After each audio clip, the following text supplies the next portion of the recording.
And I said that down here. Okay, this is great. All they got to do is defend the 3-point. They don't get the 3-point shot, we're done. We're going to win. Well, it's always the last 2 seconds And- and the river all that. So they fouled the guy as he went up for his shot, and it's like if he should have backed off and let him hit the 2 points because we were ahead by 3, and there would have been 10 seconds left on the clock. You know, we would have run that out, and I'm like, no, I couldn't believe what happened. I saw it in the bulletin. Heard it in the Was it in the bulletin? Yes. Good. Normally I reserve Monday night for a cookie day. Oh! Well, they didn't score that many. They had No some. new names. Sticking to it. Yeah. Ain't that right, Phil? Yeah, oh yeah. That board looks UCF. Yeah. UCF played just as good as Duke did. They can play as good as Duke, then as far as I'm concerned, they deserve to be there. And next year, we'll get them next year. We'll have to find a guy even taller than Taco. Yeah, they play great for the Iowa. 7 something, he's over 7 feet tall. 7'6". 7'6", yeah, because he can hold the rim if he stretches and put his flat feet on the ground. That's how. I think They're still in the office. The office is still there. Take that thing here, with his reach. What thing? to split the room. Isn't that unreal? No, no, Yeah, that guy's, he's amazing. no. They're gonna leave it over Mellow, there. humble computer science guy. Tops it off. And he wasn't much No. of a player when they It got was him. you. He didn't want to play. He was, but you know, he learned it and he got much better. He's super determined, like he doesn't want to go to NBA. He doesn't have that zip up and down the court. But still, He has one job: sit under the basket, Roll eyes. block anybody that tries to put something. You got up. it. That's his You whole got thing. it. And on the offense, he's the.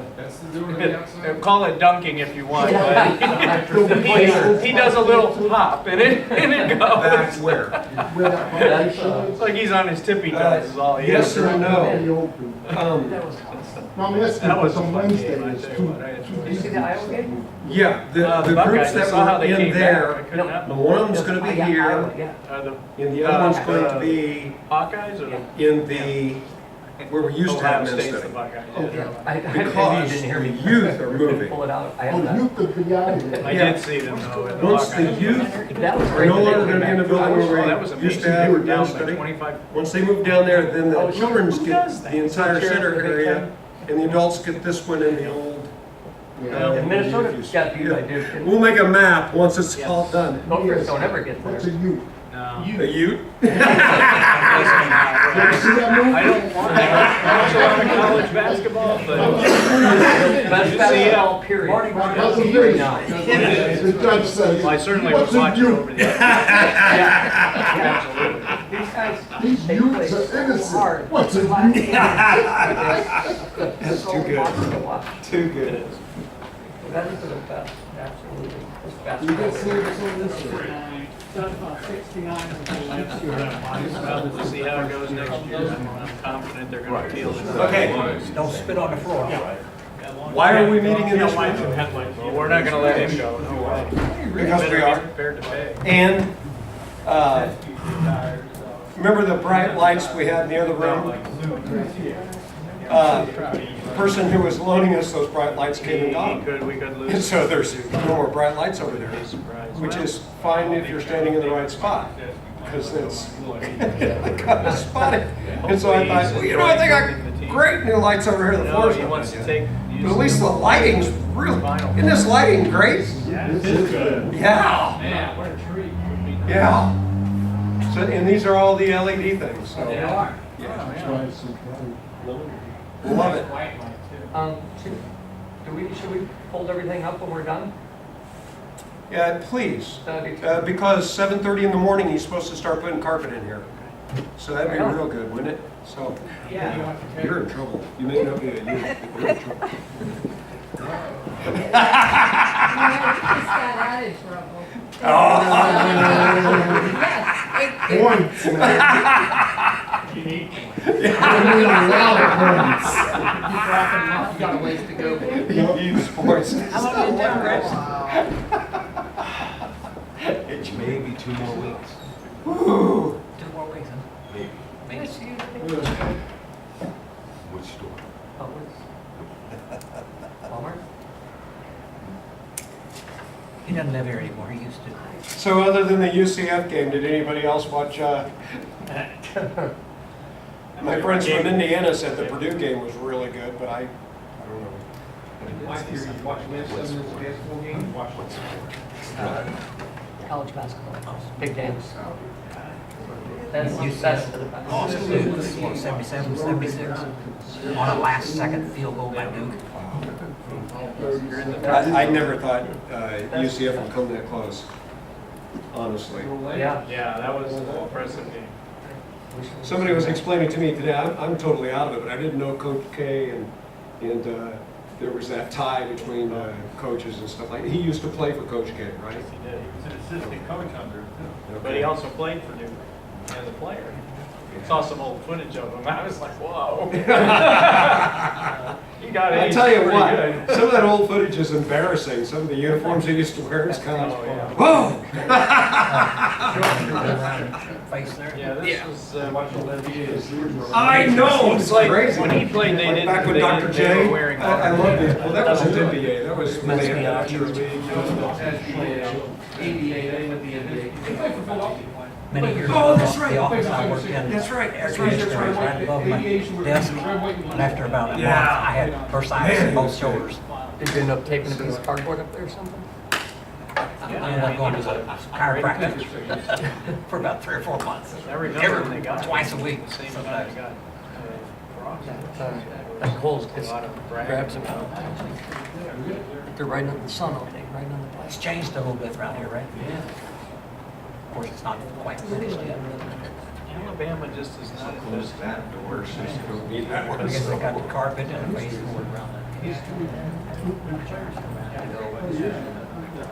She never seems to be in it as far as I'm concerned. And why you Until you start on this guy. Well, here, So I take her word for it. She's probably basically. knock these walls out. For But you see, over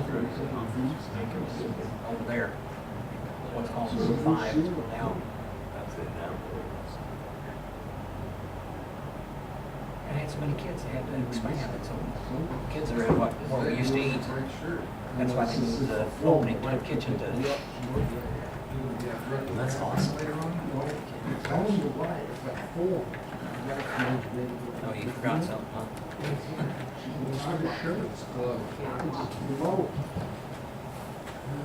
Is it that or is it the air from outside? I keep feeling. No, it's that. Oh, feels nice. Other than where it was hitting, it's great.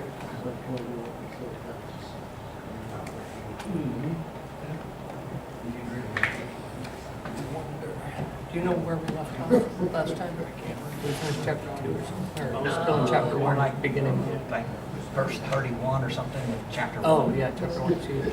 They were cutting on that, Something like getting it that. right, and they created so much dust and fire. I was, I had to shut the door. I wanted to get the trash can or something. I was counting. I look up and smoke. Hearing the fire alarm, and I'm thinking, wait a minute, are we on fire? I know those guys are working. They're thinking somebody's tool is burning up or something. I think I bookmarked it. Smoke's coming.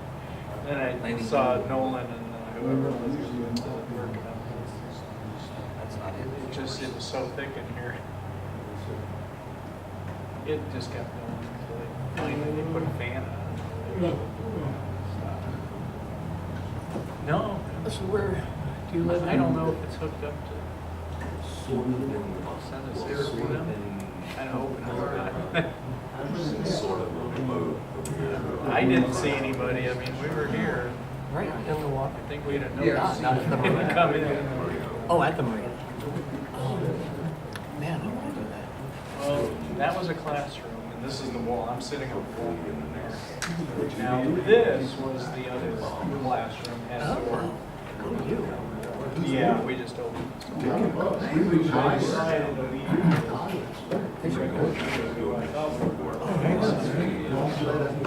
Right, and they had that church this spring, or last year.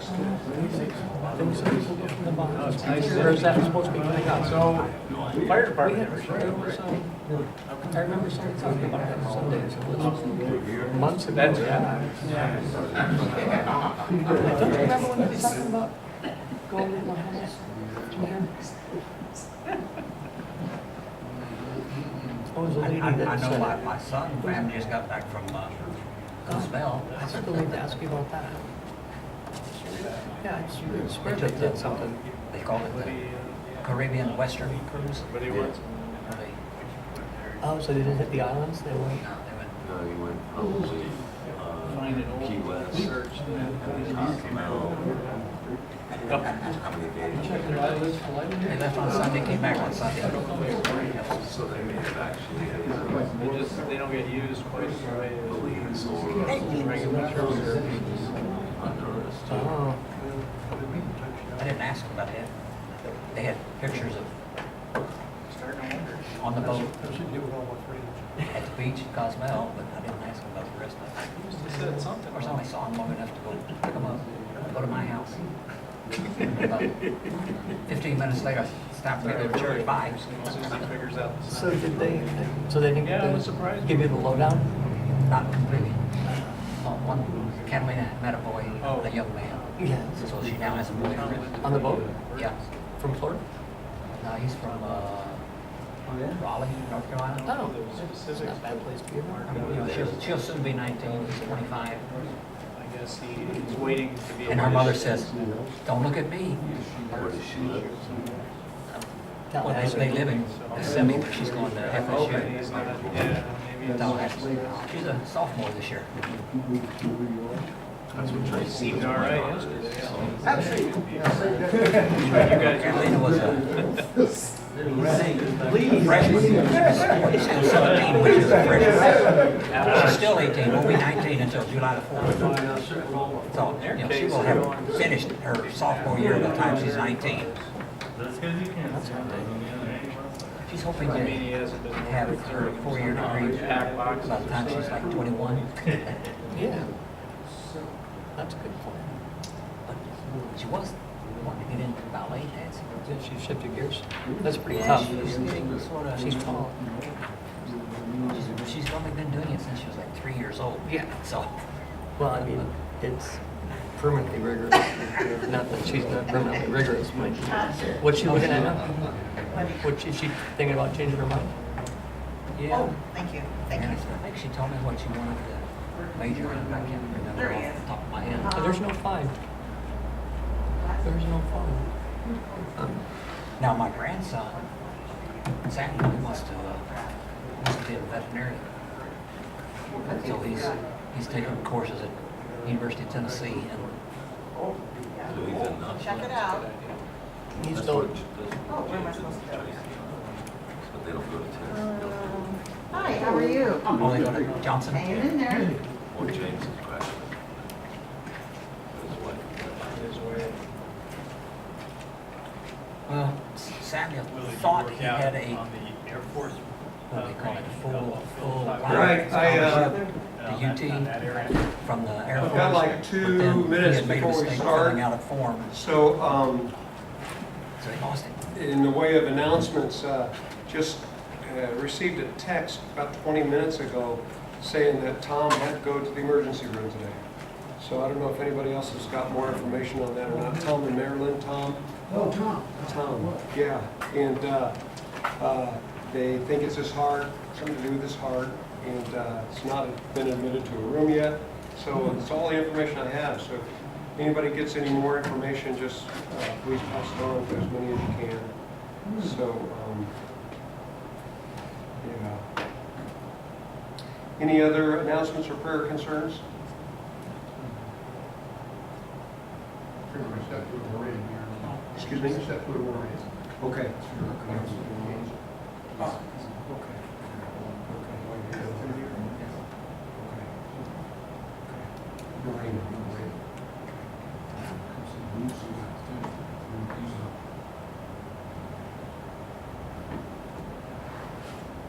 Okay, let's pray, and then we'll get started. Gracious Heavenly Father, these things always concern us, especially things that concern health and the impact that they might have. So we ask your blessing. Ask also it be a reminder to us that what we do as far as for you and preparing ourselves to represent you is just so important, because we don't know if we have tomorrow.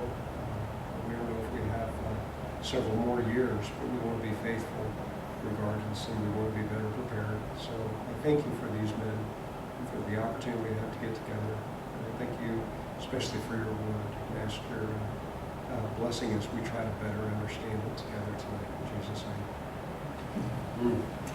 Okay, according to my notes, I marked verse 32. Is that where you marked? Okay. We're not going very fast. We need to hopefully pick up the pace a little bit. But I am going to try to, but I don't want that to be a detriment if there's any questions or anything. Especially, I really appreciate texts and stuff like that, because sometimes comments I make, I find out that I wasn't very clear when somebody points something out to me. So please feel free to interrupt anytime. Well, we're looking at John in Gospel of John, first chapter, verse 32 says, John testified, saying, which John is this?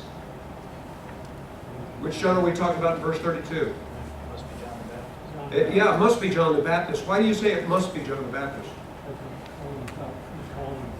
Thank you. And if it were the gospel writer referring to himself, how would he usually do that? Yeah, the one Jesus loved, or he wouldn't even name himself at all. That's his habit through this through the gospel writing. But he is talking about John the Baptist. John the Baptist we've already been introduced to him last week. We just broke off at this point. Verse 32, John testified, saying, I have seen the Spirit descending as a dove. That's good translation, and I would emphasize that. As a dove. Does that mean it was a dove? No. Does it mean that it had a physical form? You don't know from this verse, but according to Luke chapter 3, verse 22, it said that in Luke 3:22, the Spirit descended in a bodily or physical form. So there you go. Some sort of form, like a dove, well, descending like a dove. What does a dove descend like? Yeah, I don't think of a cannonball, boom. Right? Nonetheless, it says Spirit descending as a dove, but there was physical form that could be seen out of heaven, and he remained upon him. This is John's testimony, John the Baptist's testimony. He's talking about the baptism of Jesus, and he said at the baptism, there was a physical form that could be seen, and it was the Spirit of God. Verse 33, I did not recognize him, referring to Jesus, but he who sent me to baptize in water said to me, who sent John to baptize in water?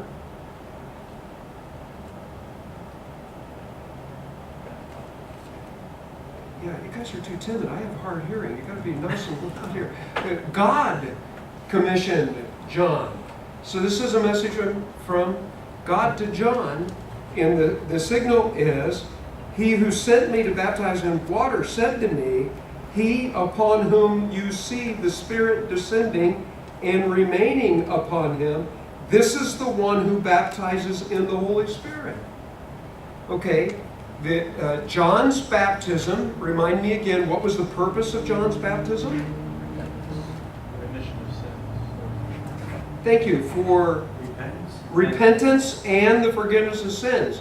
That's found in Mark chapter 1, verse 4. So, dual function, but what was not included in John's baptism? Holy Spirit. The giving of the Holy Spirit.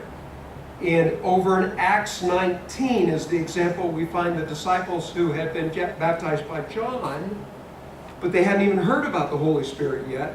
Therefore, they were baptized again to receive the Holy Spirit. That's Acts chapter 19.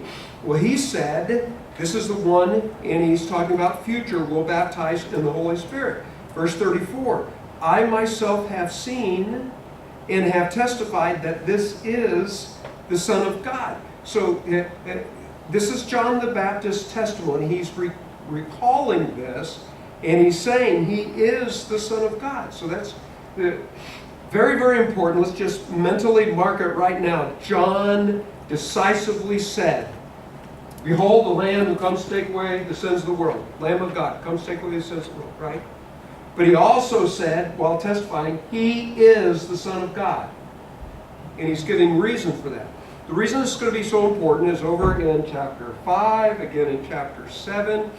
On more than one occasion, Jesus is going to refer to several reasons why people ought to believe him. And one of the reasons he's going to use more than once is John the Baptist. If you believe John the Baptist, you ought to believe me. It's not the only reason, but it's one of the reasons he puts on the table. And this is one of those clear examples of John's testimony. Verse 35. Again, the next day, John was standing with two of his disciples. Doesn't name these two disciples yet. He's going to name one of them pretty soon. Okay? Standing with two of his disciples, and he looked at Jesus as he walked and said, "Behold, the Lamb of God." He's already said that. But it's as though, what's he doing? What's the scene here? He's with a couple of his disciples, and he says again, "That's the Lamb of God." Well, why is he doing that? Okay, for emphasis. And why is he saying it to these guys? Time to go. Yeah, his time has come.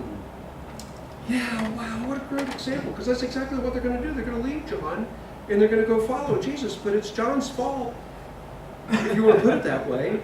But I'm sure John wouldn't put it that way. John's like, yes, this is the culmination of my ministry. This is what I'm here for.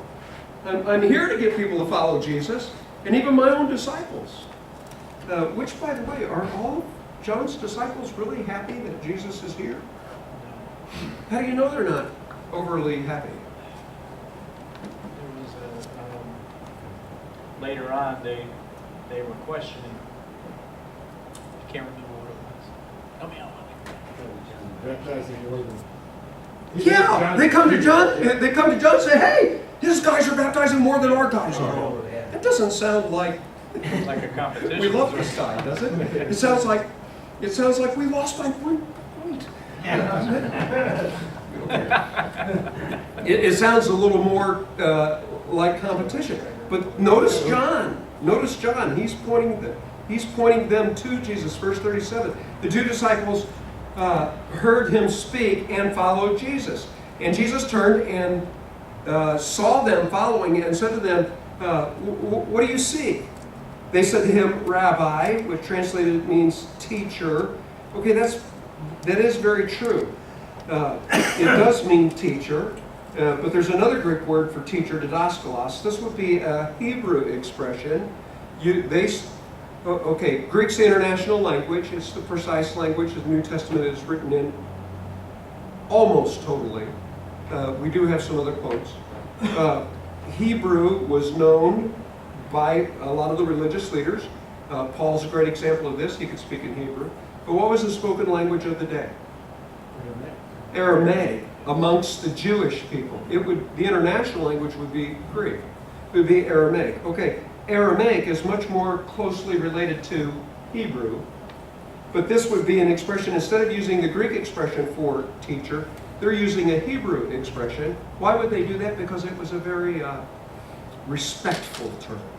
A very respectful term to honor somebody. So he's a special teacher. Anyway, they said to him, "Rabbi," which translated means teacher, "where are you staying?" Verse 39, he said to them, "Come and you will see." This is really interesting because later on in Jesus' ministry, when people ask him where he's staying, what's Jesus' response? Yeah, that's exactly right. You know, animals have places they can call home, but I don't, which means he was on the move, and even early in Jesus' ministry, he's on the move. But this is a little different because these are disciples who are going to become some of his disciples. I find it interesting that it does not tell us where Jesus was staying. Do you find? I find that significant. I think the reason the Bible doesn't record that, well, let me back up just a little bit. I got to go on a Holy Land trip years ago when it was part of a senior trip from Bible college, and it was a wonderful experience. But for some reason, part of it really bothered me because I wasn't mentally prepared. And you know what? They tried to mentally prepare us. They had us do all these homework assignments and things like that before we went. But here's the thing I wasn't prepared for. Most of the places you went, and for some reason, you know, I don't know, Hollywood. I just have these visions in my mind of the rolling hills, you know, where Jesus sat down to teach and things like that. But if you get to go to the Holy Land, 9 times out of 10, if there's a spot where they're pretty sure that Jesus did something there, there's no rolling hill where Jesus was there. There's a Catholic church shrine built there. You know, just about everywhere you go, they build a shrine or they build some. And boy, the more significant the place. Have you heard of the Church of the Holy Sepulchre? Church of the Holy Sepulchre. It is concurrently run by, what, 5 or 6 major religious groups. Have you ever seen these shows where people can't get along with one another? They paint a line down the middle of the house. Yeah. This is a huge building that's hundreds and hundreds of years old. It's been refurbished several times. And it's literally divided like 5 or 6 ways. And there are literally lines going down this place. And what is the significance of the Church of the Holy Sepulchre? Well, back in the Dark Ages, they identified it as the likely place where Jesus died. And it's kind of like, wow, that's got to be, and where the tomb was. It's going to be about as significant as possibly. Yes? Yeah, I just saw a thing on National Geographic where they redid the actual tomb encasement thing. And they found the actual walls that they cut out around where the tomb was. And then they took off the covering they had, and there was a marble slab. They thought that, this is way too much information probably, but that the Crusaders had marked it because of the cross that they put as a marble slab over it, but they found it was earlier than that it was before Crusaders. Yes, and they have identified certain places before the Crusades. In fact, what was the name of Constantine's, was it mother or mother-in-law? Do you remember her name? Was it Catherine? Helen? Do you remember this? Helen. Is that it? I'm not sure. She was the one responsible for, and this is, I'm sorry, I'm not a believer, so this is going to sound like, Mark doesn't really believe this, does it? No, Mark doesn't. But she kind of would walk along until her liver quivered. But until she had, ooh, this is the place, you know, and she would have these feelings like, you know, and so they'd mark these places. Well, the thing that's so neat to me personally is they convinced me that the tomb is not the Church of the Holy Sepulchre. We got to go to a place just outside the city, which, you know, the book of Hebrews tells us that he was taken outside the city. I think there's some good evidence because it's called Golgotha. What does that mean? Place of the what? Skull. Skull. When you stand across the way and you look at the hillside, you can see 2 eye sockets and it looks like a skull. It really does.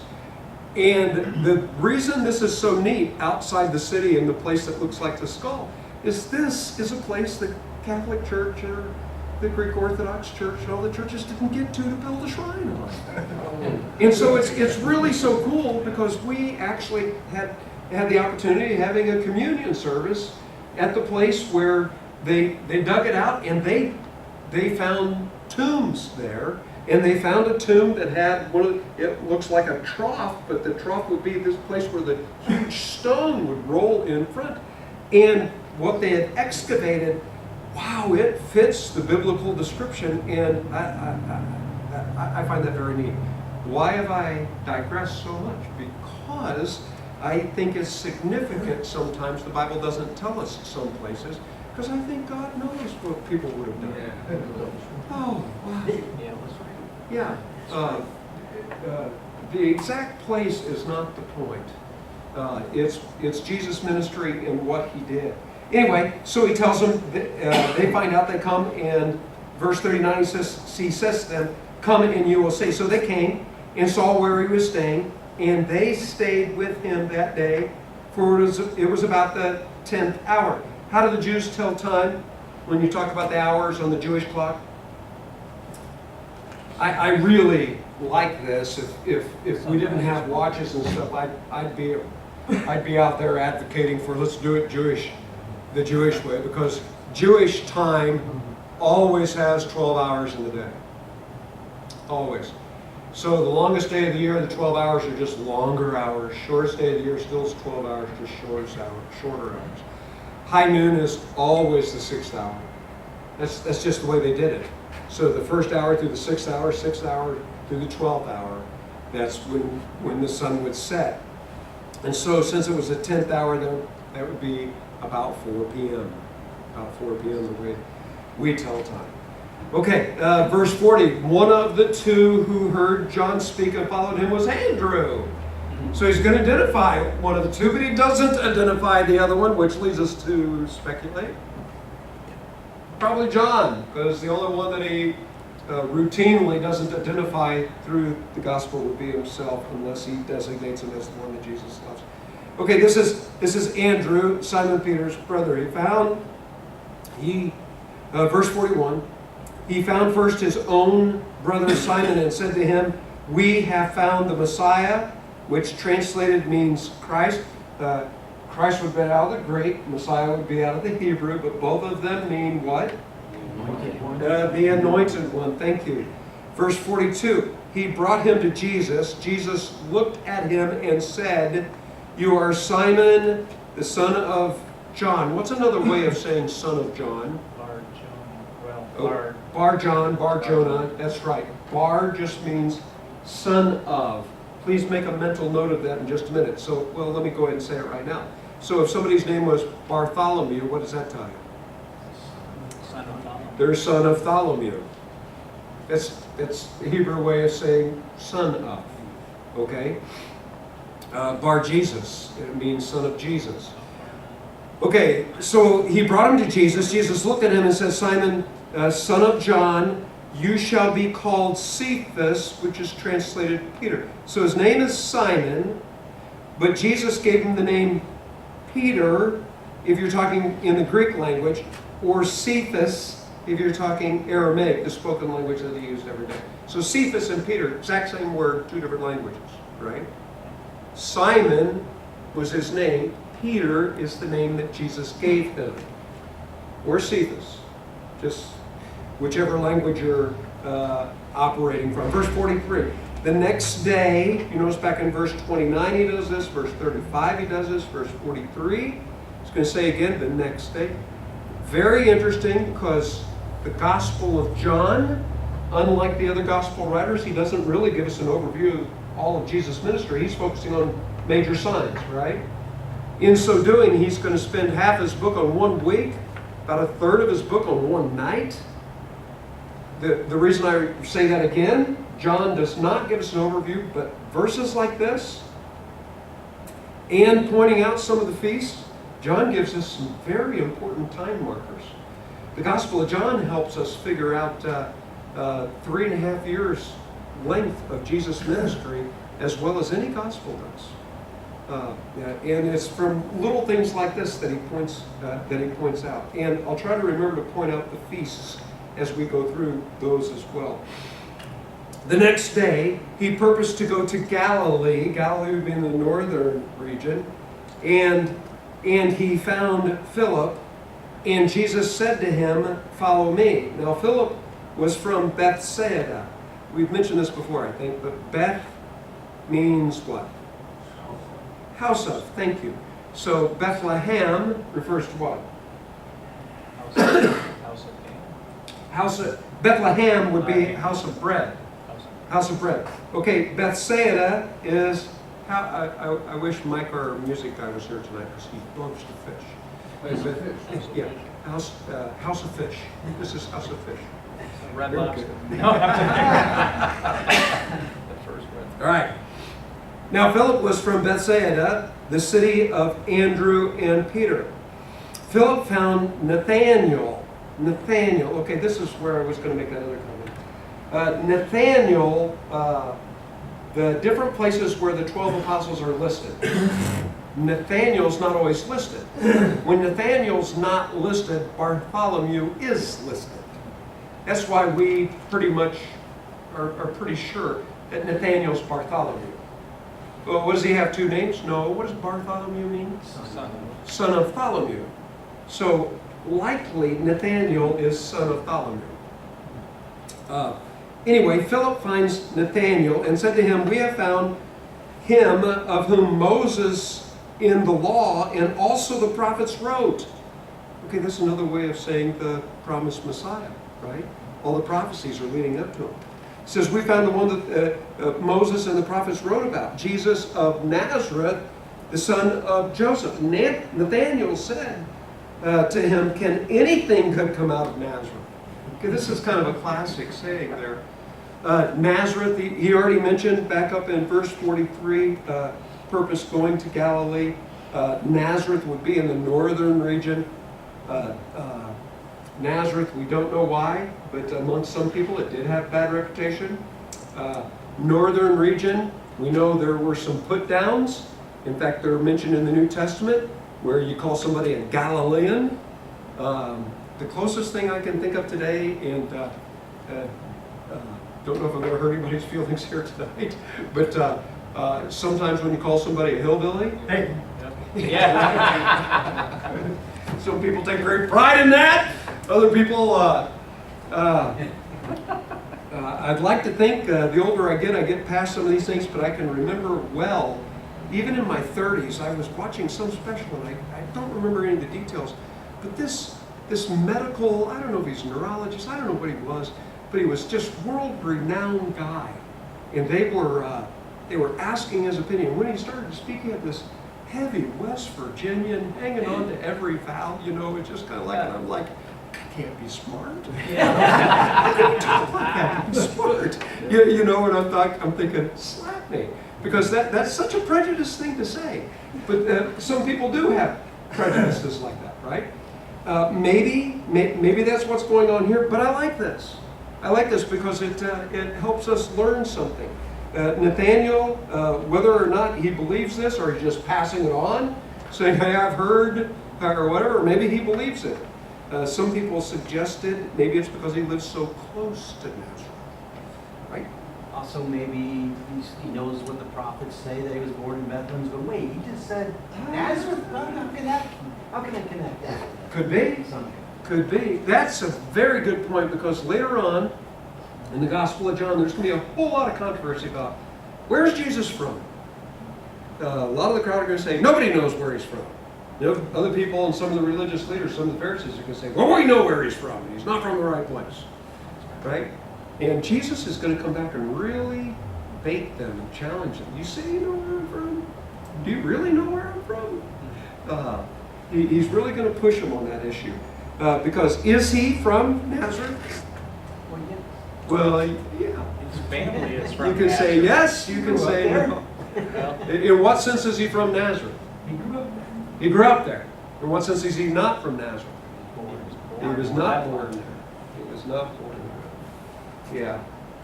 Okay, very curious.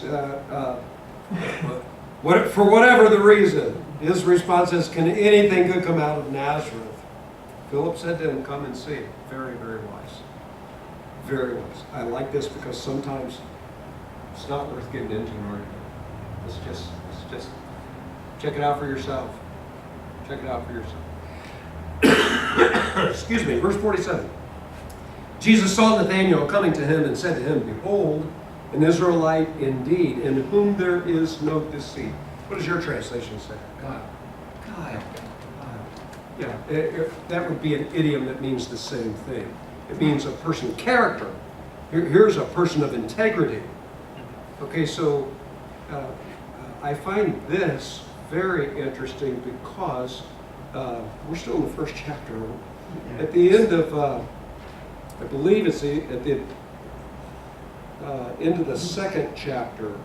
At the end of the second chapter, there's a lot of people who are going to start believing in Jesus. and it's going to use a term to say they really trust him. The word's pistis, which usually is translated faith. They came to faith. They were trusting Jesus.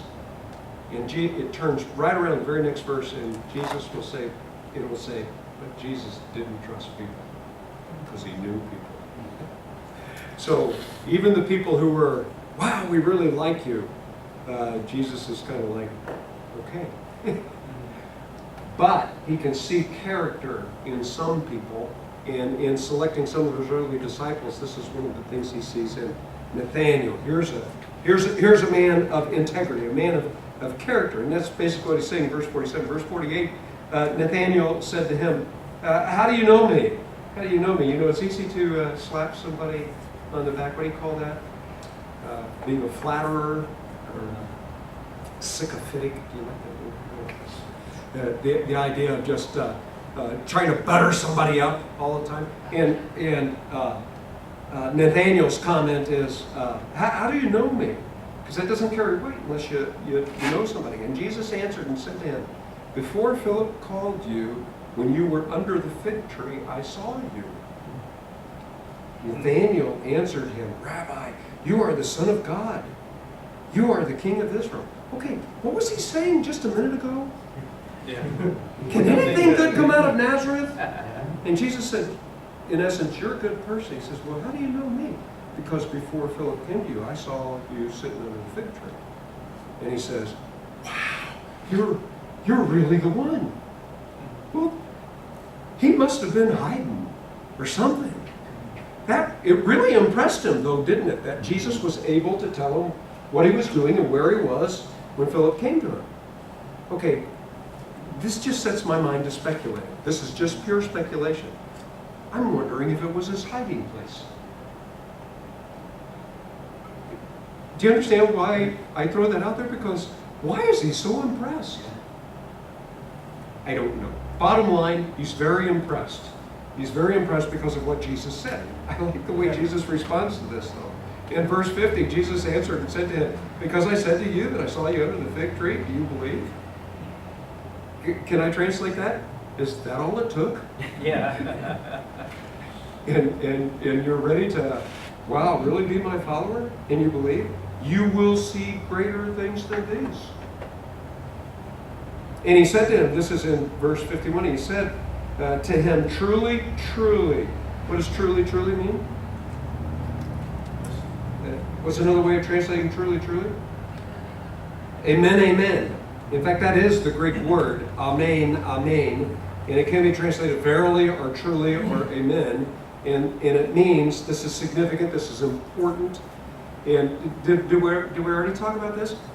Typically, the word amen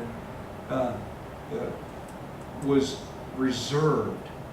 It was something that was used in the way of affirmation, and especially in the first century, you waited for the oldest, wisest person in the room to make a comment first.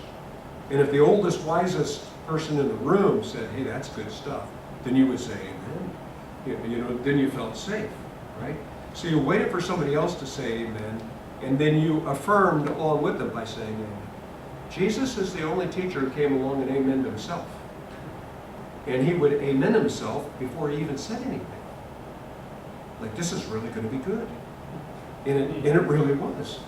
I think this is part of when they said nobody ever taught like he did before. And he proved that they were amens. He's going to have a lot of these verily, verily, truly, truly, amen, amen sayings. And this is one of them. He said to him, truly, truly, or amen, amen, I say to you, you will see the heavens opened and the angels of God ascending and descending on the Son of Man. Okay, where in the Bible do you see angels going up to heaven and coming back down from heaven? Do you remember this scene in the Old Testament? Where was this? Jacob, we sometimes refer to it as Jacob's ladder. He spends the night with the stone pillow and he renames the place. It used to be Luz, what does he call it now? Beth, which means house of. Bethel. Yeah, house of God. Why is he so surprised? Why was he surprised? Do you remember what occasion Jacob had that dream? By the way, what does Jacob's name mean? Seeker. Here's the con man. the deceiver, the one who grasps the heel, right? Okay, why is he out there sleeping with a stone for a pillow? Because somebody wants to kill him. Who wants to kill him? His brother. His brother wants to kill him. He's running out of town, right? And one of the things that so surprises him is God's out of town too. Yeah, you know, he thought he left God back at home, and he's expanding his view of God. And part of what he sees, angels going up and coming up. Okay, Jesus plays off that very picture in the Old Testament, which led a lot of people to believe that's probably the very passage that Nathaniel was studying when he was in his hiding place. And it's probably one of the things that freaked him out so much that, wow, he not only knew where I was hiding, he knew what I was reading in the Bible. Well, his point is, just like Jacob had that dream in the Old Testament, Nathaniel's going to get to actually see things between heaven and earth when he becomes a follower of Jesus. He's going to see God work in Jesus' ministry. And he's going to see Jesus cry out to God. And he'll get to see the whole thing. Okay, that's the end of chapter 1. We're ready for chapter 2. Any questions or comments? Yeah. Does anybody need a break? Okay, let's keep on going then. Chapter 2, verse 1, on the third day. Okay, if you go back to chapter 1, verse 29, 35, 43, we've already had 3 days. Okay, so he is likely saying, he words it a little differently here. He says, on the third day, back in, where was the reference? Was it in verse 43? Yeah, 43. Yeah, he's going to Galilee. So this is probably the third day of their trip on the way to Galilee. On the third day, there was a wedding in Cana of Galilee, so he's made it up there. He's in Cana. If you've got a map in the back of your Bible, there are many places that are listed. If you find Cana there, if it's a good map, it should have a note by Cana saying this is where we think Cana is, because it's one of the locations we're not 100% sure. We've got it's typically on your map. When you look at the Sea of Galilee, you go directly west, and it's 6 miles or so off the coast there inward. That's where frequently it's located. We've got a general idea of the location, but we don't know exactly where it is. There's a wedding feast taking place there, and the mother of Jesus was there. What's her name? Mary. Good job.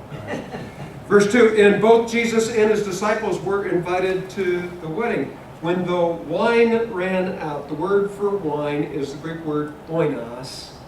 Oinos. There are 4 different Greek words that are used to describe wine in its different forms. There's a specific Greek word for the strong stuff. The stuff that people would typically drink because they wanted to get drunk. Oinos is by far the word that's most often used in the New Testament, and it's the most generic of the words. The common practice in Jesus' day, and there are a few historians that give us background on this, so we're pretty solid on this. The word oinos can mean anything from grape juice to regular wine, but the common practice in Jesus' day was to take the wine and cut it. 1 part wine, 3 parts water. That's typically what they were drinking when you read the word oinos. Okay, it's just a general word. I'm just trying to give you the flavor. It's one of those umbrella words. It can mean a lot of different things, and there's a range of meaning here. It never means the strong stuff. It can mean wine. It usually means watered down wine. Sometimes it just means grape juice that hasn't even been fermented yet. I've had people before, in fact, I've been chastised by people because I know very little about anything to do with alcohol. Freely admit that. And I've been chastised by people before saying that even Welch's grape juice, any kind of grape juice, as soon as you open the lid, it's going to start fermenting. the fermenting process and all this stuff, and I'm like, I have no idea. Well, since that time, did a little research, maybe it's because I don't like to be castrated. But the Jews in Jesus' day had several techniques, even though they didn't have refrigeration. They had several techniques to delay and stop fermentation. They were really good at it. Why would that be so important to Jews?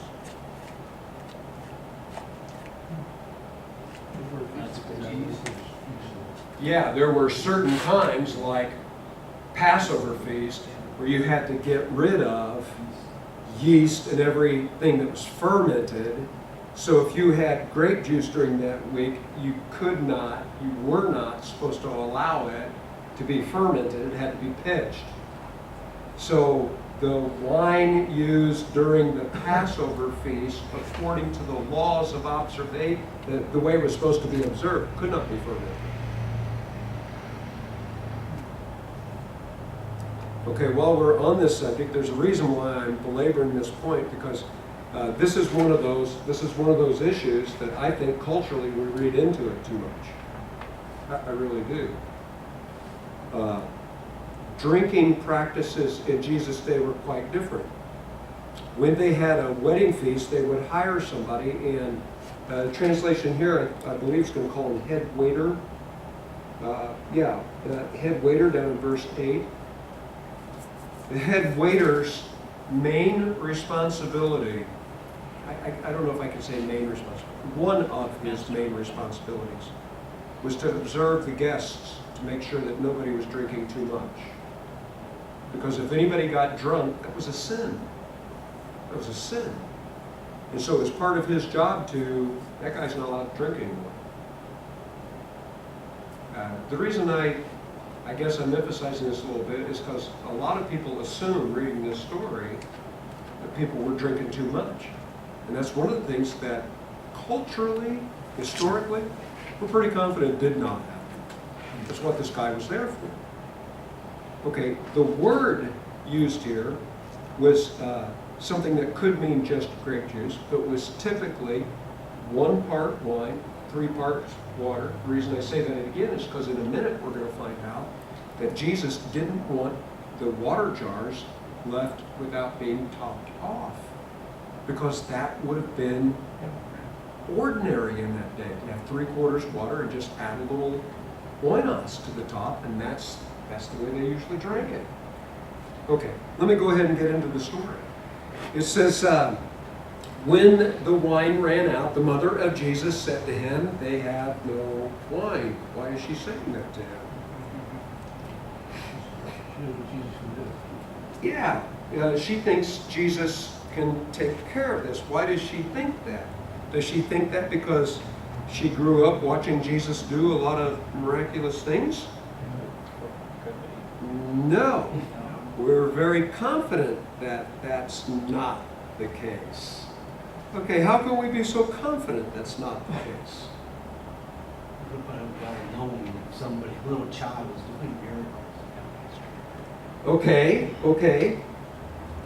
John is going to use a very interesting word as soon as we're finished with this scene. And in the English, it just looks like it says this was the first miracle that Jesus performed. But John specifically used a word so that we would know Jesus had not performed miracles before this one. I'll try to point that out when we get there. Okay, the reason that's significant is some of the Apocrypha writings. What are the Apocrypha writings? Helpful inspiration. Okay, the Catholic Bible, there are some other groups that use it too. Typically we think of the Catholic Bible between the Old Testament and New Testament. Is it 11 or 14 books? I forget what it is. There's a group of books they put in between the Old and the New. We usually refer to them as Apocrypha, and the Catholic Church says, well, they ought to be part of the Bible. When did the Catholic Church decide to add these to the canon, so to speak?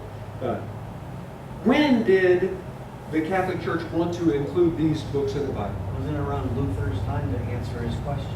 At the Council of Trent, which is after Luther broke away from the church. I find the date there so significant. Why is that significant?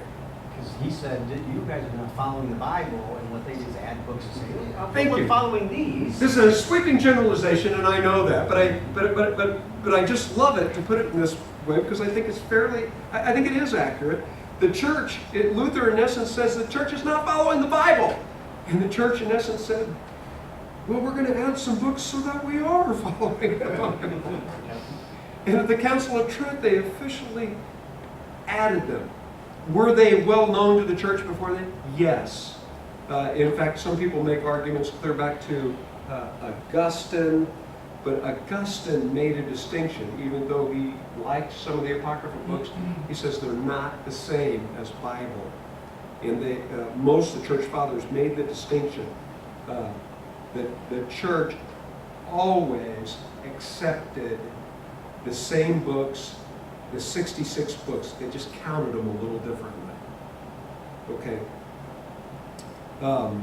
The Apocrypha books, some of the statements made there in the Apocrypha books say that when Jesus was a little boy, he made mud pies and threw them in the sky and they turned into birds.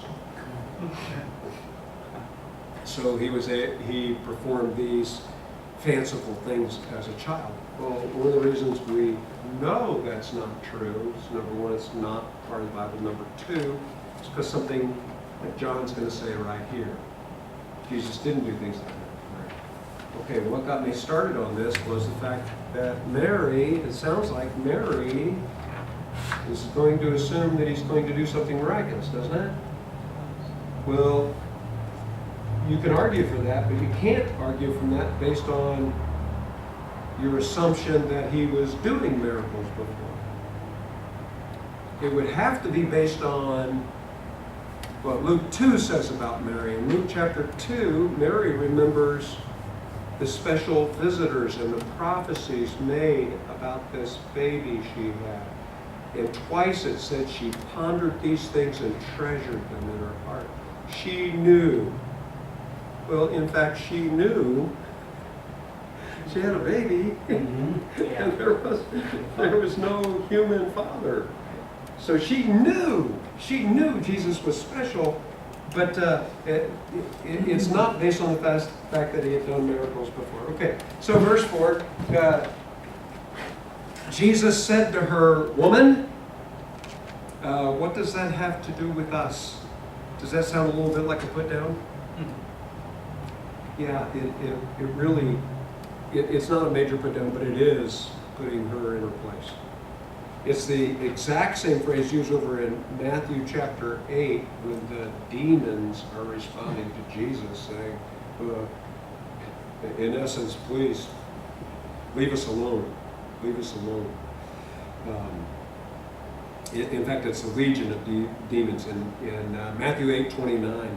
Same phrase. Anyway, he says, my hour has not yet come. That's a concept we're going to come back to later. Jesus, in the early part of his ministry, is not going to be very public with a lot of his miracles. He's going to be more pointed to his disciples and to a smaller group. Later on, he'll be more and more upfront the later he gets in his ministry. His mother said, this verse 5, his mother said to the servants, whatever he says to you, do it. Verse 6, now there were 6 stone water pots set there for the Jewish custom of purification. What is the Jewish custom of purification?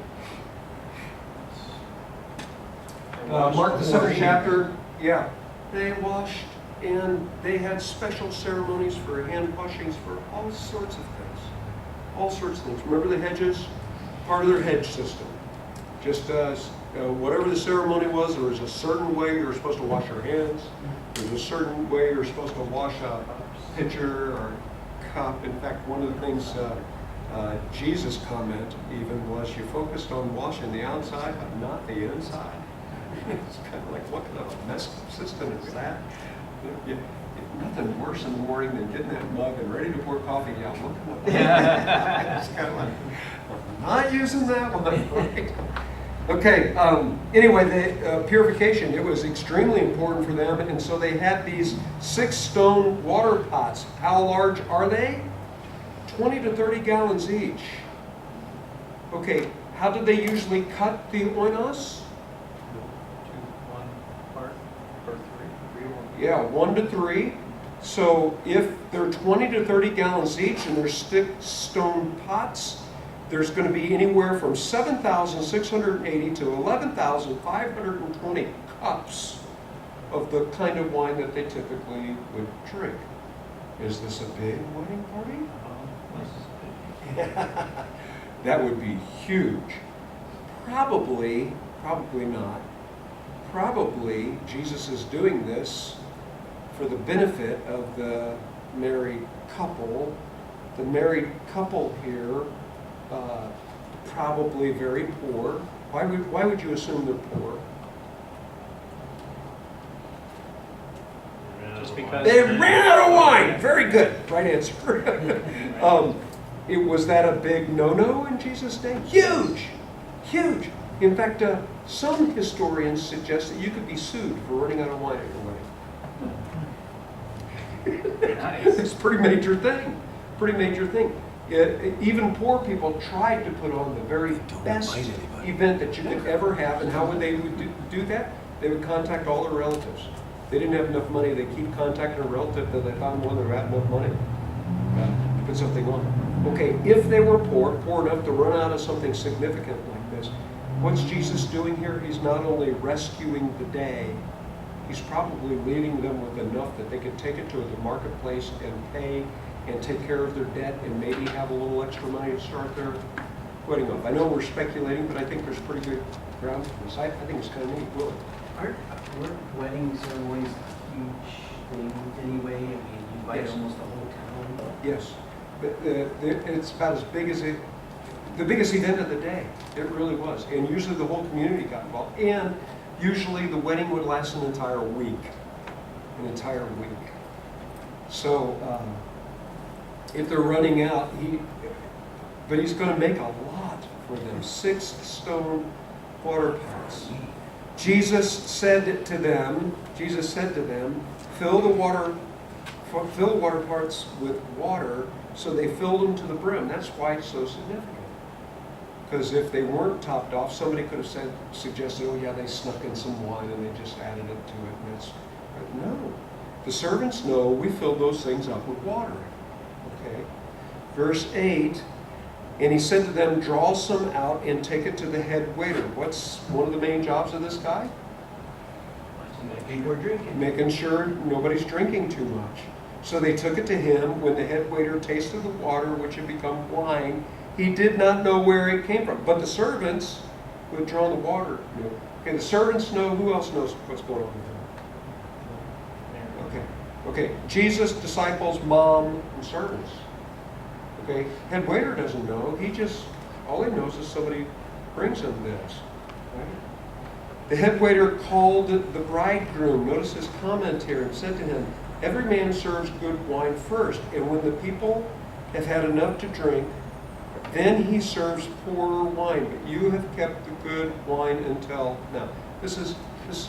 Sorry to belabor this point, but this is my assumption that we read too much into this.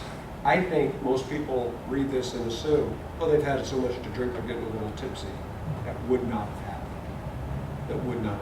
All he's saying here is, which bite of the steak is usually the one you notice the most? Usually it's the very first bite, right? It's kind of like, whoa, that was so juicy. Usually it's the very first sip of the coffee in the morning. That very first bite, right? That's usually the one that gets you. And he's just saying, wow, you know what? You saved the best till now. He's not saying they had too much to drink. Here's the word. In verse 11, this beginning of his signs Jesus did in Cana of Galilee and manifested his glory to, and his disciples believed in him. So the disciples know too. The word beginning here, I'll just tell you what it is.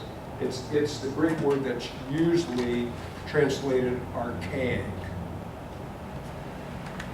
It's the word that means ancient or ages.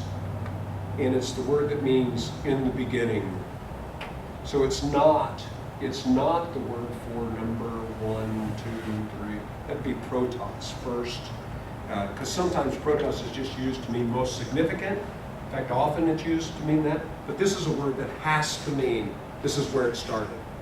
This is where it started. So he used a very, very unique word here. Arche.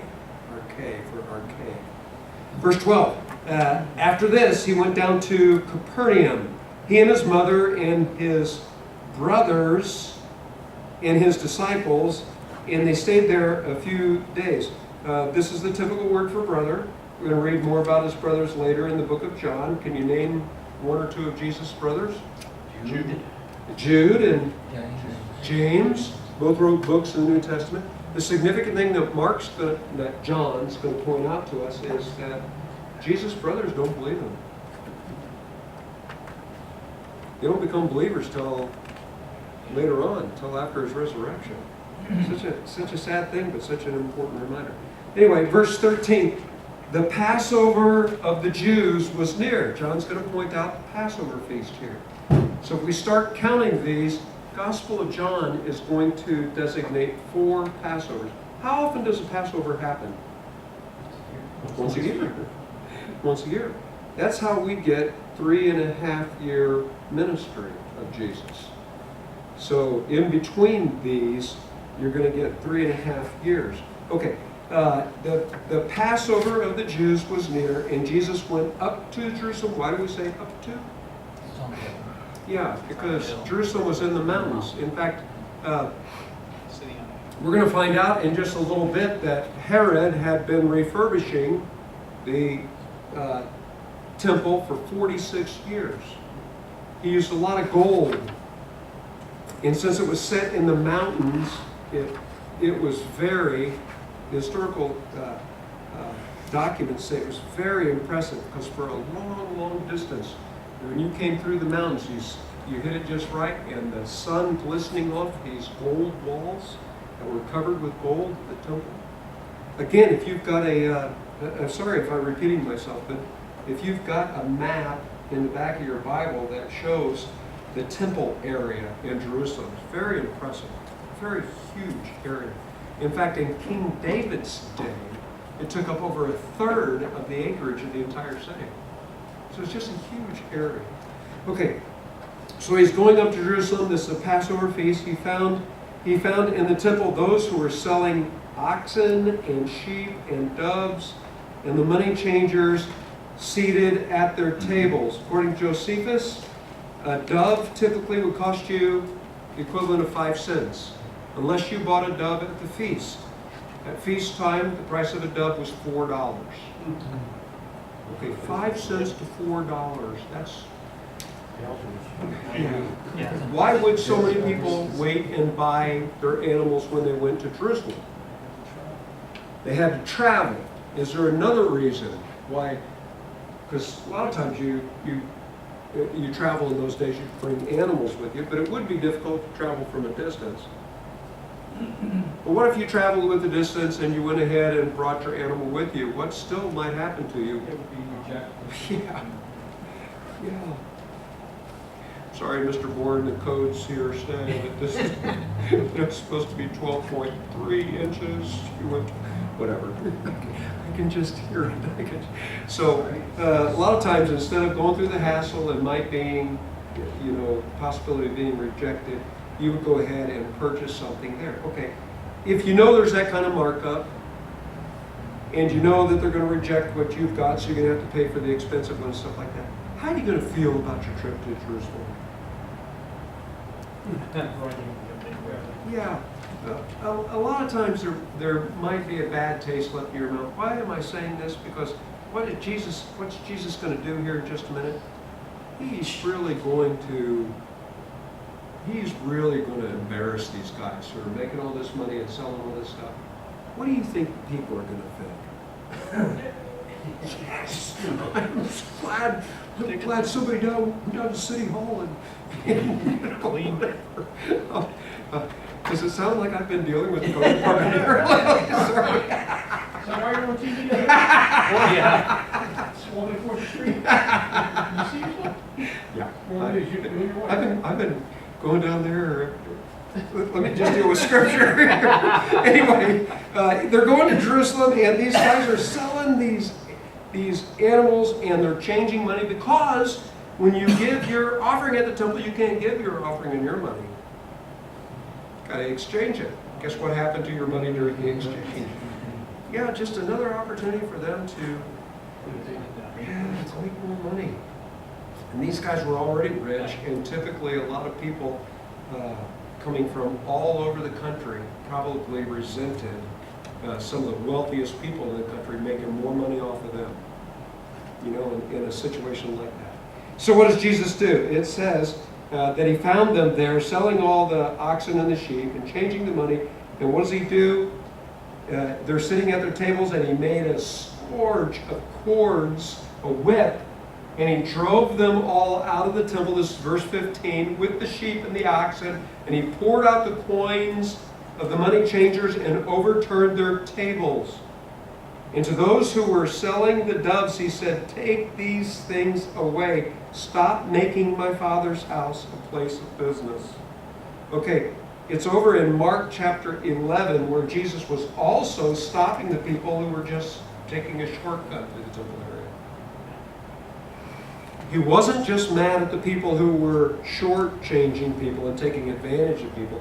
He was mad at people who weren't doing anything nasty to anybody else. They just weren't thinking about what they were supposed to be thinking about when they were at the temple.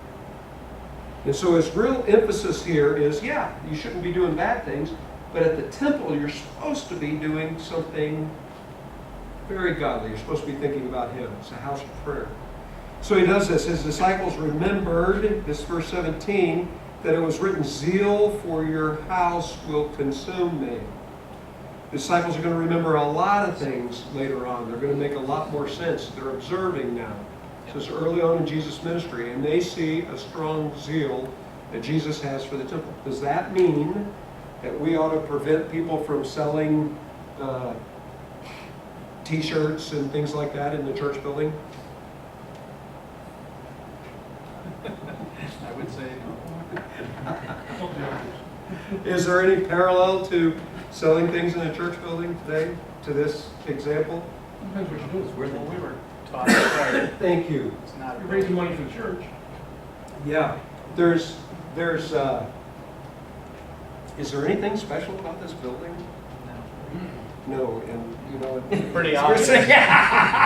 We keep changing it as often as we need to, right? the church would be people. The temple is God's people. And it's individual Christians. Both 1 Corinthians 6 and 2 Corinthians 6. In one place it's used in the singular, and the other place it's used in the plural. And the idea is, wherever the Holy Spirit is, the Holy Spirit's in you as a Christian. But He's also in us collectively as Christians. So if we were sitting out under a tree, that'd be the temple meeting together. It's not a special place. It doesn't mean we ought to do all sorts of silly things in the building, but it does not mean that the building is a sanctuary. It's not a sanctuary. It's not a, it's just a meeting place. It's a meeting place. I'm not advocating we do silly things in the church, but neither am I. There are some people who look at a passage like this and say, you have to, treat it as holy. It's just a place. Yeah, great. Yeah, there's people that don't believe you should eat in the building. There's all kinds of crazy stuff that goes on, all in the name of creating something holy. Yes. Structure. Yeah. Okay, I just wanted to challenge our thinking on that. What verse are we up to? Verse 18, 19. Yeah, let's see if we can finish this, because we're not finished.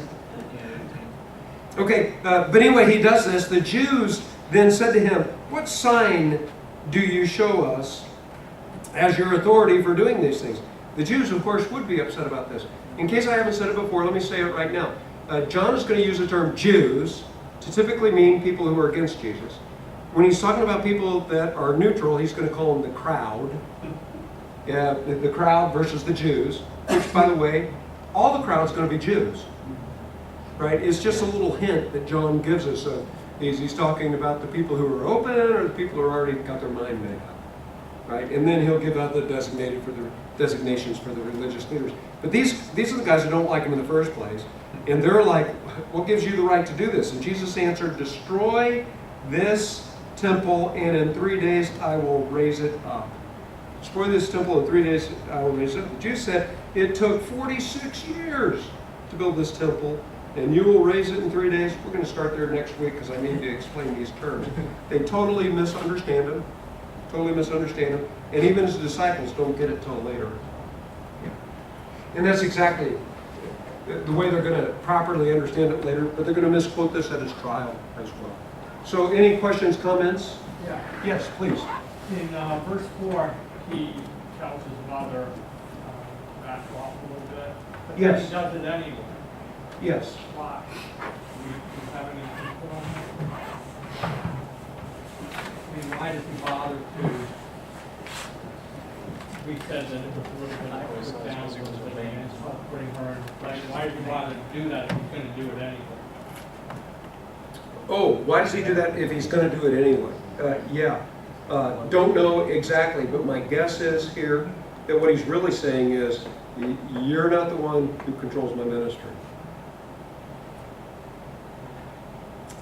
In fact, he specifically says, my time has not yet come. And he limits this. The head waiter and most people have no idea what took place that day. The only people who know are going to be the disciples and the servants and Jesus' mother. Okay, I do find that significant because of what the Catholic Church wants to say about Mary. And they want to put her in an elevated position. And Jesus pretty much says, no, you're not. Yeah, is she a very special woman? Yes, she is. But Jesus says, you're not running my ministry. And Jesus doesn't have to listen to... She's not steering the ship. Right. Right. But his reason given here is, because my time has not yet come. So he knows what he's doing, and he's, in the earlier parts of his ministry, being much more guarded about who sees what. And even when he teaches, he's going to be more guarded in his teaching until he gets to Samaria. Once he gets to Samaria, he opens up a lot. And then when he gets back to Galilee and Judea, it's kind of a little bit more less clear. Yeah. Could be Old Testament too. Honor thy mother and father, so maybe he's just doing it for her. Could be that too. He did honor his mother. In fact, at the very end, he's going to turn to the Apostle John and make sure, woman, here's your son. John, here's your mother. We'll make sure you take care of her. So he's going to be very respectful. He's going to take care of her. But she does not determine his ministry. And the best place, I think, that really clarifies this is the end of Mark chapter 3, because Jesus' mother and his brothers, and we know his brothers aren't believers, because what John's going to tell us, and I believe it's over in chapter 5, but they come to get Jesus because they think Jesus has been pushing himself too hard. And Jesus' response, when they say, hey, your mother and your brothers are looking for you, he says, who's really my mother? Who are my brother and sisters? And he very clearly said, it's not them. It's people who want to listen and do the will of the Father. So he's saying the ties are stronger. The old saying, blood is thicker than water. Do you know the background of that? Blood refers to relations, right? What does water refer to? Baptism. The old saying, blood is thicker than water, is a saying that says your relatives are more important than your church family. Jesus would have said, oh no, water is thicker than blood. Because it doesn't make a difference who I'm related to. It's the family of God that's my real family. So that old saying, I know we don't use it that way, but it was meant as a dig to Christians when they said blood is thicker than water. Yes? Well, I'm still curious though, because Jesus puts Mary in her place, so to speak, with what he said, but what does she do? It appears like she ignored what he said and just do what he tells you, and that's what kind of got me, was obviously she was not going to be deterred. Well, yeah, but in so saying, when she says do whatever he tells you to do, what if he told them to do nothing? Well, true, he didn't have to do it. No, He didn't have to, and she couldn't do anything, Maybe she couldn't do anything about it. Do whatever he told you. But I just thought it was funny that she would continue, in other words, putting him on the spot, whether it's, you know, he had to do anything. It's the only indication we have of that, but then when she actually comes to get Jesus, it's as though she's thinking, okay, I need to, as his mother, he's not getting enough rest, and I need to intervene. And Jesus pretty much says, tell her I'm not interested. You know, he's not paying attention to her, and he doesn't. He's respectful and he takes care of her, but he is not going to take directions from Mary. I don't really see that as, I see it more as she's giving credibility to Jesus. Just do whatever he says. That's how I took it. A little bit different. Like he's in charge. Whatever he says, just do it. Yeah. Well, at the end of the day, he It's up is. to him. Yeah, It's why I told my mother, my brother. Well, Mary wasn't Italian, so you're okay. Let's pray. Let's pray. Gracious Heavenly Father, thank you so much for Jesus' example here. Thank you for your word. And thank you for the opportunity that we have to represent you in this world. And I pray that we will be the light and the salt that you want us to be. Bless us as we try to do that in Jesus' name. All right. Tear down. Thank you. Thank you for the reminder. I appreciate that. And nothing special. It just has to be easy enough for him to roll carpet. But yeah, just roll the tables over and stack them next to that table, and I think that would be helpful.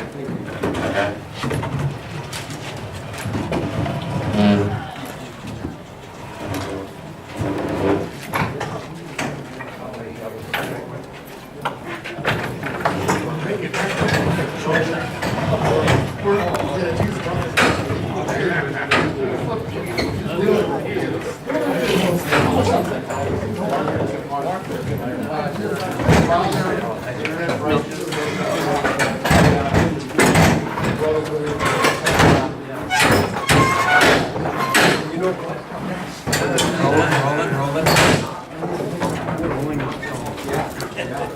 Good water environment.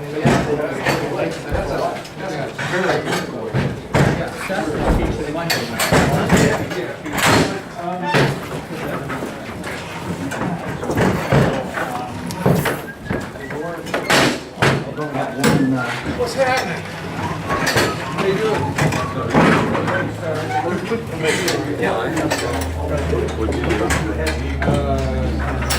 Oh, he's still.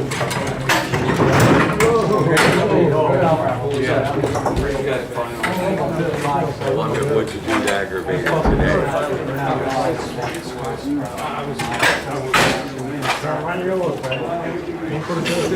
Very good.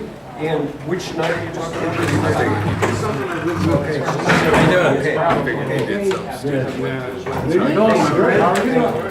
I really need to get the security team on the roof of, maybe we can ask them to make sure everything's locked at the end of their shift. I mean, eventually you're gonna get.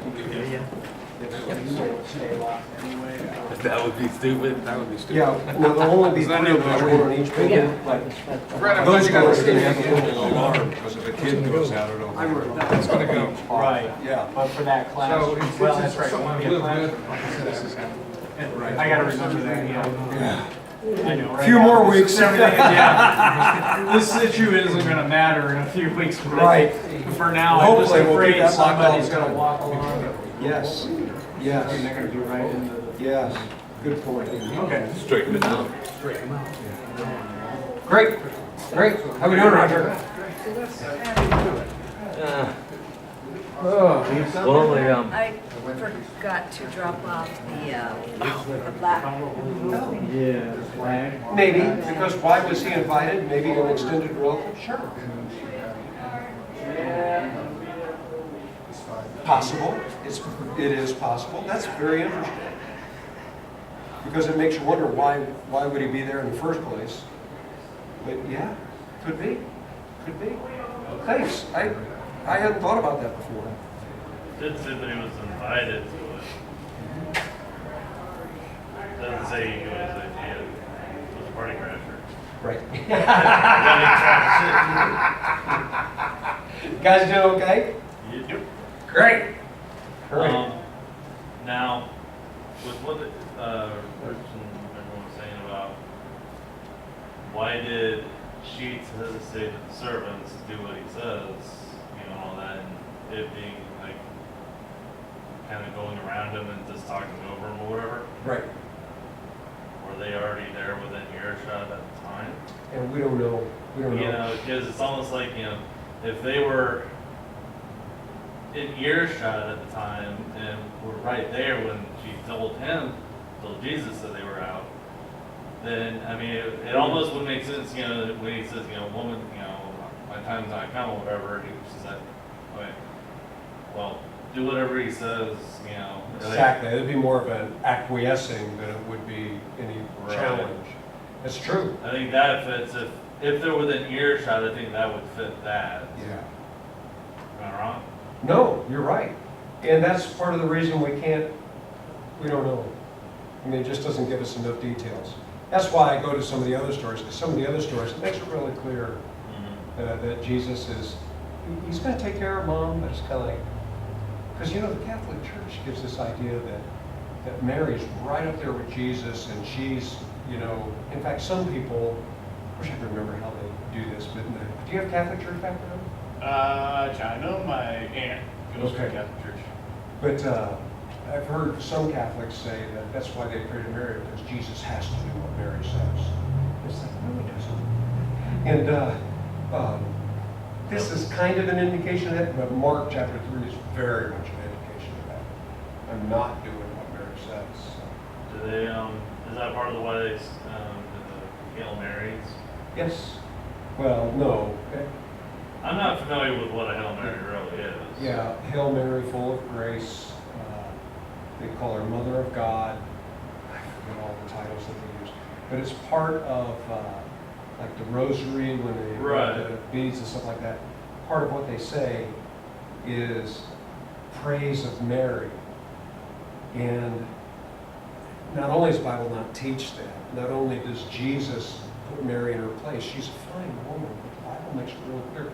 We don't worship any human being, even angels. The only one who gets worshipped is God. Father, Son, Spirit. That's it. That's it. So the worship of Mary is just off base. Right. Yeah. Okay. Good stuff. Can you picture this with carpet? This is really going to be a nice room someday. Oh yeah. Yeah. Oh, yeah, I can picture a carpet. Yeah. Especially with all these lights and stuff. I like how bright this room is. Yeah. Do they swap them out for LEDs? These are LED. That was what I was asking. Do they swap them out for LED? Are they what for LED? Did they swap them out to LED? Swap them out. Yes. Sorry. They look very LED. Yeah, they are. We had a mishmash of lights in these two rooms, and that's why back when they redid the hallway last year, we wanted to put up like 6 new LED lights, and Fran found out that if we bought 40 of these, we could get them like half the price. And we were like, well, we don't need 40, but let's go ahead and buy all 40, because we thought we'd maybe use 10 or 12 in the hallway. Turns out we only needed 6 in the hallway because they're so bright. It's like, but I'm so glad because we still have we got this room done. We still have 2.5 boxes left. So. Oh yeah, LEDs are. Yeah. They're powerful. Yeah. Oh yeah. I love them. Yeah. They use very little electricity.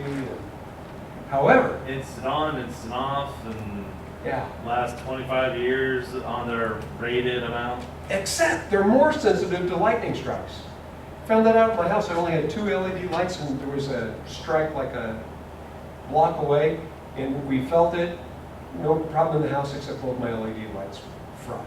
Really? They did. So, I guess they're getting better at that, but especially I had the bulbs, that were like in the converted bulbs or something. They were LEDs, and they're both fried. Yeah. And I paid a lot of money for those bulbs. I was upset. They're getting cheaper all the time. But Yeah. I know the LED fluorescent replacements, those are pretty cheap nowadays. Yes, yes. Compared, the LEDs are around the price for the daggone fluorescents. Yes. They're coming down to the place where it doesn't make any sense to get fluorescent anymore. Because Is it brighter and lasts longer? Brighter, lasts longer, and you don't have to mess with those ballasts. Yeah. Those things are a pain. Well, that's the thing is, whenever you convert it over to LED, you take the ballast off. You just hardwire it right in. It's exactly right. It's exactly right. Just did that a couple weeks ago over in the other building. So. I did that to my parents' garage. For a few years now, their garage light was out. I'm like, It's because it's a ballast. And that's the problem with fluorescents, because you go to replace a bulb and it still doesn't work. Yeah. it's just like, I was back there one weekend for something, or it might have been, I think it was the span between when I got laid off down south and Oh, I moved back yeah. home, and before I moved here. Yeah. And I was just like, okay, I'm tired of doing applications. Let me go do something. Let me go fix a daggone light. So I had done a conversion on a light at one of my other jobs. Yeah. And so I'm just like, okay, so I yanked the ballast off, put the new bulbs in, put it all up, and basically did all of that whenever they were both at work. Yes. And then whenever they got home, it was just like, Finally. The only thing that I've noticed is you have to be careful. The bulbs I picked up, you have to run power on one end. You run the neutral and the power on the two leads. Some of them, you run power on one end and on the other end. You just have to see which kind of bulb it is. Right. Yeah. Mine's got a little sticker on there, so it's Easy easy enough. not to mess up. Yep. I need that. I need it as easy as possible. This would go with terrazzo tile or whatever, too. Yeah. Can't afford that. You were talking about the doors and all of that. Yes. What are y'all doing with the doors? Anything special? No. Well, once we designate where everybody's going to be, I just want to, does the safety team have a meeting set up anytime soon? We just had one So probably. 3 weeks ago or so, and we kind of do like every other month. Okay. Well, That's every a other rough month. estimate. Yeah, that'll be fine. Or because- either that, we have been doing like every other month. I think they might have decided to go to quarterly. That'll work out fine too. I would 'Cause need to talk to that'll work she out has fine. the minutes from the last meeting. When you do have the next meeting, and if it's a couple months away, that's fine, because it'll take us that long to get everything ironed out. But once we do, I would love for the security people, because I'm assuming you guys don't leave your post till, like, the kids are done, the kids are picked up and stuff like that. But if the security people are going to be the last people there, it'd be great if wherever there are, if they're in this room, if they just make sure the sets of doors are locked before they leave. That way it can be like our safety check. The building's locked when we're done. Yeah. So we gotta make sure we're filming this whole conversation. Seth is going to be like, this is the longest class.